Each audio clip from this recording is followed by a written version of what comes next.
that are brighter than others.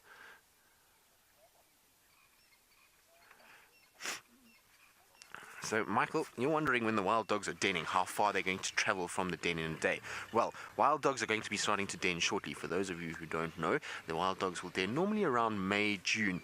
And what happens is that they find an area, they'll have their puppies there, and then they are localized to that area. And generally, they won't travel more than 7 kilometers from that den.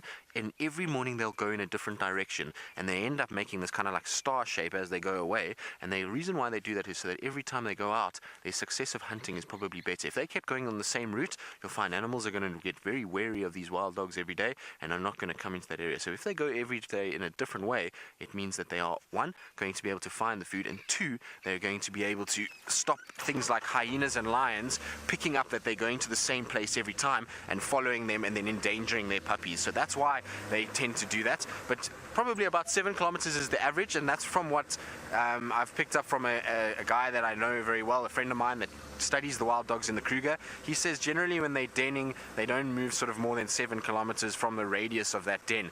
But he says sometimes they'll range a little bit further. Most days, funnily enough, they actually don't go anywhere near that sort of distance. Sometimes they only go in sort of 2-3 kilometers. Now, what is interesting with wild dogs is that a lot of people think that they are the most successful predator in terms of how many times they actually catch a prey item when hunting, and it's not actually that true. So this friend of mine was telling me that they did a study, and it basically turned out that the dogs had a success rate that was very similar to the cats. It's just that they chase so many more animals that they seem to, in a hunting session, be more successful. But in terms of an actual, every time they chase an animal, they're really actually not much more successful than the cats. It's just that they'll hunt so many more times in a hunting session than what, say, a lion or a leopard will. A lion will stalk a buffalo. If it misses, it then lies down, whereas dogs will chase 5 or 6 impala in their hunting session. So, Snouty Mom, yes, they do need to eat every day. The wild dogs have a very, very high oh, look, they're chasing something. They're busy chasing a scrub hare. I'm going to try to see if I can't get in behind them here. This is where we need Connor and his drone, because it would be much easier. Now, they've gone into a thicket that I don't think we're going to be able to follow them into, but let's try. I can see one is running through here still. Now, this pack seems to love these scrub hares. Here we go. There's one coming back this way. Just want to see if the scrub hare pops out in front of us. No. I don't know if they missed it. I didn't hear anything. Often when they hunt things like scrub hares, you'll actually hear the kill happen. You'll hear a squeal of that animal, and that will be the end of it. Now, we've got one dog here. Another dog has just run from the back, and then there was a whole bunch that ran in there after the scrub hare. But this is why wild dogs are the best animals to follow. It's just always action-packed with them. They chase things all over the place. And like I was saying to you, now is the time of the day when they're looking to hunt. But look how amazing that light is on these guys as well. The sun has just risen, and it's just spectacular. Now, there is one more behind me. The rest are starting to come out, so they obviously missed the scrub hare. But wasn't that amazing just to see the scrub hare shooting in front of us, wild dogs in tow? And you can see, like I was saying just now, in terms of their actual success rate, they're not always the most successful as everybody thinks they are. There we go. Now, when you don't catch a scrub hare, you chase one another. I'm sure the rest will start filtering out of the bush. This is what happens, is once they've chased, then the rest of them all start to come back to the road, and they then try and find one another. Isn't that cool? Well, guys, you missed Endangered Species Day by a day, but it's still awesome to see you. Melissa, no, the wild dogs don't bark like domestic dogs, but just look at that light. Isn't that amazing? Look at all the colors that are coming off of that wild dog. Now, I've heard some people say that they are not pretty animals, but for me, I love their markings. They've got all these kind of mottled colors. Now, sorry, Melissa, I got a bit distracted there, but the wild dogs don't bark, no. They make a wooing sound when they're wanting to contact each other, and it's like a hollow, eerie sort of sound, and they'll go woo, woo, woo, and that's how they'll contact one another. If they're very excited, then they start to squeal, but there's definitely no barking that takes place. They're not like domestic dogs in that regard. Now I can count 1, 2, 3, 4, 5, 6, 7. I've got 7 now, so we've still got 3 that should be arriving shortly again and joining us. Oh, they're chasing that scrub hare. You see that down the road?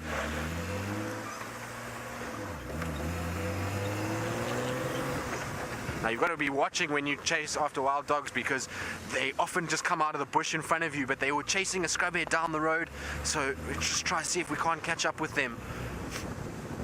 There we go, I think they caught it. They've caught it. Look at this. Isn't this amazing? Now that scrub hare was a full scrub hare 1 second ago. It's now finished. They were almost done with it. Each one is grabbing and getting its own piece. Now, for those of you that are sensitive viewers, I'm sorry about that. That was unfortunately what happens to a scrub hare in 1 minute with a pack of wild dogs. Isn't that insane? And just like that, it's all over. And you can see one of them has got most of the spoils. The rest are going to have to deal with the 1 or 2 little scraps. But this will not be enough to sustain a pack like this. They will just hunt that because the opportunity was there and they each could grab a piece. And what you'll find, as soon as they're finished with this, they're going to carry on. And the next thing will probably be something like an impala. That's what they're going to try and go for, because that will feed everybody really, really well. But wasn't that amazing? Didn't you see how fast those wild dogs can move? We must have been doing close to 40 kilometers an hour, and they were just coasting along. And as we got around the corner, they'd already grabbed that scrub hare. And as we came around, the scrub hare was actually a whole entity. But what happens is they all just grab and they pull because they're fighting over that nutrients. And when you've got a pack this size with a small animal like that, it means that they don't have this sort of chance to be able to eat peacefully, and that's why everybody just grabs a piece and off they go. And often the animal will actually die just from being dismembered. Now, it might sound like a horrible way to kill an animal, but actually the wild dogs are far more humane in the way that they kill something, because they basically grab it and the animal dies instantly, as opposed to when you find lion or leopard, where they'll sometimes actually eat the animal for long periods of time before it even dies. Now, what's come along? Oh, it's more wild dogs. Now, hopefully they're going to greet one another. Look, they're all coming towards us. Isn't this amazing? Now, this is just them greeting. I'm sorry, I've got the bar in the way. It's just they're running all around us, and I actually don't have any space to maneuver. And there you can see the rising sun as well. Isn't this incredible? Wow, what a way to start the day. We are being absolutely spoiled. Look at that golden sunlight as well. That is so, so special. Can you hear them as well? So those are those squeaks that I was talking about, and whines that you'll sometimes hear. And that's because they're now fighting over one of those legs of the scrub hare, unfortunately.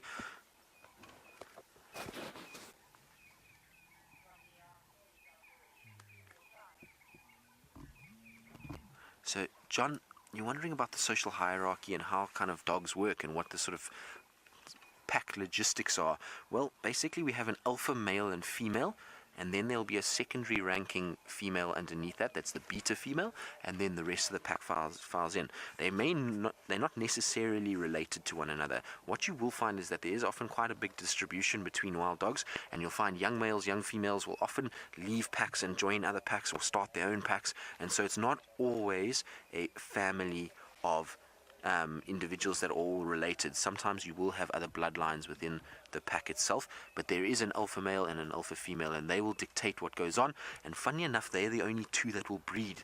So I was talking earlier about the wild dogs denning, and that's what happens with these wild dogs, is that the male alpha and female will be able to breed, and they will have their young ones. Sometimes you'll get a secondary female breeding, so that would be the beta female, and it depends on the alpha and the availability of food. If there's a lot of food available, then you'll find that alpha female will allow the beta female to raise her pups, and they'll be able to then feed them. If they start to come into difficult times where they're battling to find food, you'll find that sometimes she will even kill those beta females puppies just to make sure that hers survive. So it really is quite a sort of monarchy society, and it's those two, well, alpha society should we say, and those two are the ones that really dominate, and the whole clan will do everything just for the wild dog, for the puppies, should I say. So everybody will work together to keep those alphas on top and to make sure that they are the ones that are looked after and their young are looked after first. So it's quite an amazing system. And that's why the sort of numbers of wild dogs are decreasing, is because even though we've got a big pack here, there's 10 animals, you would think that multiple animals here could breed. No, there will only probably be one female that breeds from this, and then they all collectively try and help and look after these dogs, the puppies. So it's a very difficult sort of breeding strategy, and the other side of it is they've got a high mortality rate. So over 50% of the puppies will die naturally within the first year, which means that a lot of these sort of numbers crash. But this dog in the middle, in front here, is got to be one of the most beautiful wild dogs I've seen. Look at the whites on it, around its bum area. It's got the most incredible pattern. Very, very cool. They're such amazing animals. I can't tell you how incredible it is to watch them kind of go about their business. As you can see, nothing is slow with them. Everything is a bounce and a run and a trot.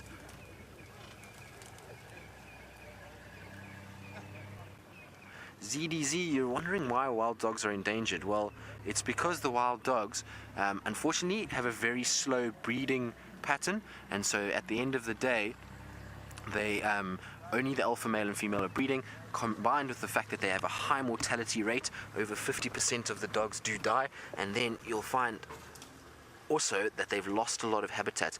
Dogs require massive areas to move around in. They're not animals that can kind of just move around in small spaces, and so they go into big areas. And a lot of Africa, we've had a lot of issues with encroachment into those reserves, and because wild dogs are such successful predators, it means that they are, unfortunately, a lot of them get killed